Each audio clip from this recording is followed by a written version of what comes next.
Paparan nota grafik kali ini akan membincangkan tajuk Badan Perundangan sebagai salah satu badan utama dalam sistem pemerintahan di Malaysia.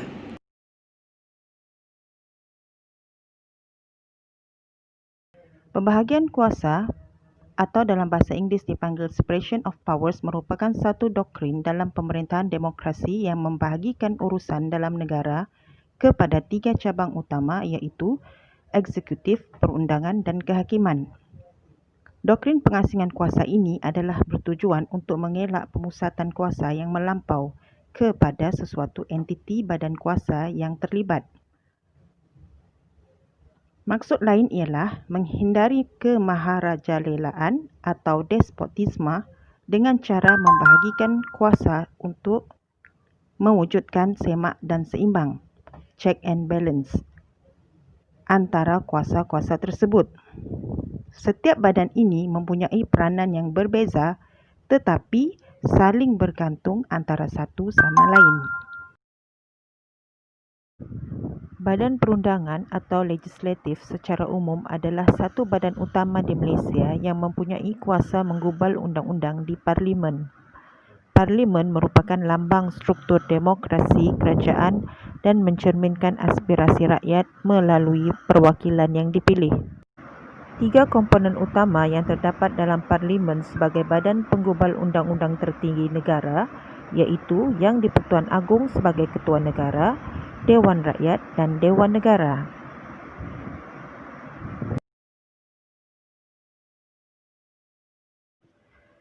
Terdapat beberapa keistimewaan Parlimen, antaranya ialah apa-apa prosiding dalam Parlimen tidak boleh dipersoal dalam mahkamah. Ahli Parlimen tidak boleh didakwa di mahkamah atas apa-apa yang dikatakan dan pengundian yang dibuatnya dalam Parlimen. Seseorang tidak boleh didakwa kerana menyiarkan apa-apa maklumat yang ditimbulkan dalam persidangan Parlimen.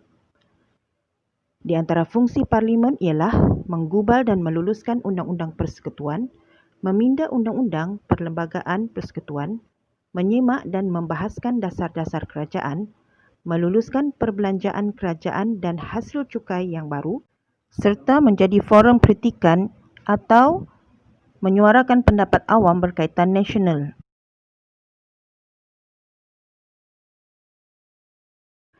Seorang ahli parlimen boleh hilang kelayakan jika didapati tidak sempurna akal, diisytiharkan muflis, memperoleh warga negara asing, disabit kesalahan jenayah oleh mahkamah dan dihukum penjara tidak kurang daripada 1 tahun atau denda tidak kurang RM2000 dan tidak diampunkan, tidak hadir persidangan parlimen selama 6 bulan berturut-turut tanpa keizinan parlimen, disabitkan dengan kesalahan pilihan raya.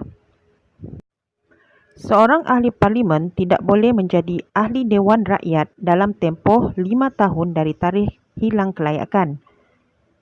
Ahli parlimen juga boleh meletak jawatan secara bertulis. Ahli Dewan Rakyat yang meletak jawatan tidak boleh bertanding di kawasannya dalam tempoh 5 tahun selepas dia meletak jawatan. Manakala, jika disabitkan kesalahan jenayah oleh mahkamah dan dihukum penjara, selepas 5 tahun keluar dari penjara, barulah seseorang calon boleh bertanding dalam pilihan raya. Jika berlaku kekosongan luar jangka kerana sebab-sebab tertentu, satu pilihan raya kecil hendaklah diadakan dalam tempoh 60 hari bagi Semenanjung Malaysia dan 90 hari bagi Sabah dan Sarawak. Jika kekosongan itu 2 tahun sebelum pembubaran parlimen, kekosongan tidak perlu diisi kecuali untuk membentuk majoriti. Pada permulaan setiap persidangan parlimen, 5 buah jawatan kuasa diwujudkan. Pertama, jawatan kuasa pemilihan. Jawatan kuasa ini memilih anggota-anggota bagi jawatan kuasa yang lain. Anggota-anggota jawatan kuasa terdiri daripada speaker sebagai pengerusi dan 6 orang anggota lain yang dilantik oleh Dewan Rakyat dan Dewan Negara. Seterusnya, jawatan kuasa peraturan tetap. Jawatan kuasa ini meneliti beberapa pindaan kepada peraturan tetap dan mencadangkan perubahan. Jawatan kuasa yang lain adalah terdiri daripada speaker sebagai pengerusi dan 6 orang anggota lain dipilih oleh jawatan kuasa pemilihan. Ketiga, Jawatankuasa Dewan bertugas dalam meneliti perkara yang berkaitan dengan keselesaan dan kemudahan ahli-ahli Dewan. Manakala Jawatankuasa Hak Ahli meneliti dan menjaga kuasa serta hak kepentingan Dewan serta disiplin ahli-ahli Dewan. Jawatankuasa Akaun Awam pula hanya terdapat di Dewan Rakyat.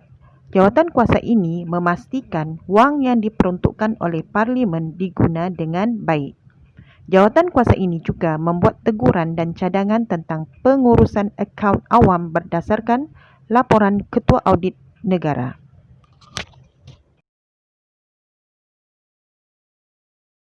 Selepas pembubaran Parlimen, pilihan raya umum mesti diadakan iaitu dalam tempoh 60 hari bagi Semenanjung dan 90 hari bagi Sabah dan Sarawak. Dalam tempoh 120 hari selepas tarikh pembubaran Parlimen, Yang di-Pertuan Agong akan memanggil persidangan Parlimen. Antara agenda penting dalam persidangan yang pertama ialah merancang takwim, melantik speaker dan ahli-ahli Dewan Rakyat, mengangkat sumpah, melantik ketua pembangkang, mendengar titah ucapan diraja, ucapan terima kasih dan memulakan persidangan yang pertama.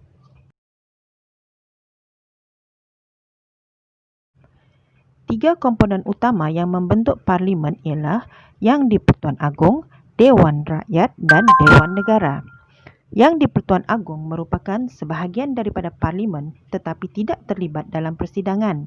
Tugas baginda ialah bertitah dalam upacara pembukaan rasmi penggal Parlimen, memanggil dan menangguhkan persidangan, membubar Parlimen mengikut perlembagaan dan memperkenan beberapa perkara iaitu kelulusan akta baru, pindaan akta lama, pindaan perlembagaan dan rang undang-undang.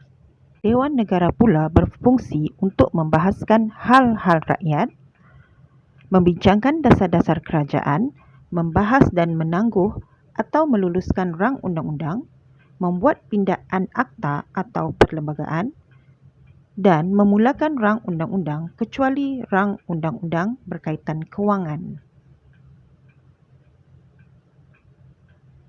Manakala Dewan Rakyat pula berfungsi dalam menyuarakan hal-hal rakyat, menyemak dan membahaskan dasar-dasar kerajaan, menggubal dan meluluskan undang-undang persekutuan, dan mempunyai kuasa pemutus dalam rang undang-undang berkaitan kewangan.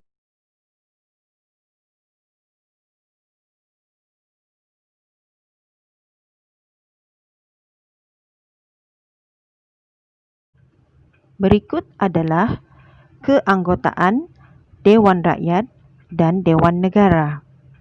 Dewan Rakyat terdiri daripada 222 orang ahli atau wakil rakyat yang dipilih oleh rakyat dalam pilihan raya umum. Ahli Dewan dipanggil sebagai ahli Parlimen, merupakan wakil rakyat yang memegang jawatan selama mana dia menang dalam pilihan raya di kawasannya, berumur 21 tahun ke atas, tidak memegang jawatan bergaji, seorang warga negara Malaysia dan tidak muflis. Manakala ahli Dewan Negara seramai 70 orang yang dipanggil sebagai senator. Ahli Dewan Negara adalah dilantik oleh Yang di-Pertuan Agong berumur 30 tahun ke atas.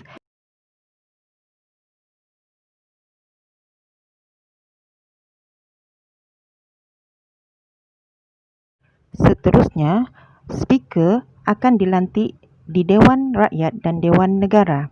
Speaker bagi Dewan Rakyat boleh dipilih sama ada dari ahli Dewan atau bukan ahli. Perlantikannya diperkenankan oleh Yang di-Pertuan Agong. Manakala Speaker Dewan Negara pula mestilah merupakan ahli Dewan Negara. Speaker Dewan dibantu oleh 2 orang timbalan speaker.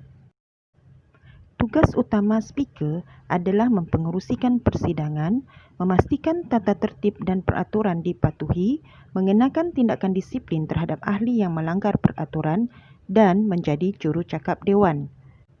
Tugas khusus speaker di Dewan Rakyat ialah memaklumkan kekosongan luar jangka kerusi Dewan Rakyat kepada Suruhanjaya pilihan raya umum. Seterusnya, Setiausaha Dewan Rakyat dan Dewan Negara pula dilantik oleh Yang di-Pertuan Agong atas nasihat Perdana Menteri. Tugas seorang setiausaha menguruskan pentadbiran Dewan hanya boleh dipecat oleh Yang di-Pertuan Agong melalui tribunal khas. Seorang setiausaha bertanggungjawab menyediakan penyataan rasmi Parlimen yang dipanggil Hansard.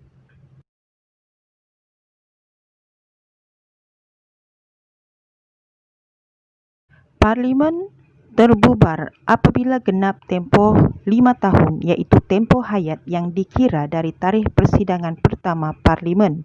Parlimen juga boleh dibubar awal oleh Yang di-Pertuan Agong atas nasihat Perdana Menteri dan pembubaran Parlimen hanya melibatkan Dewan Rakyat.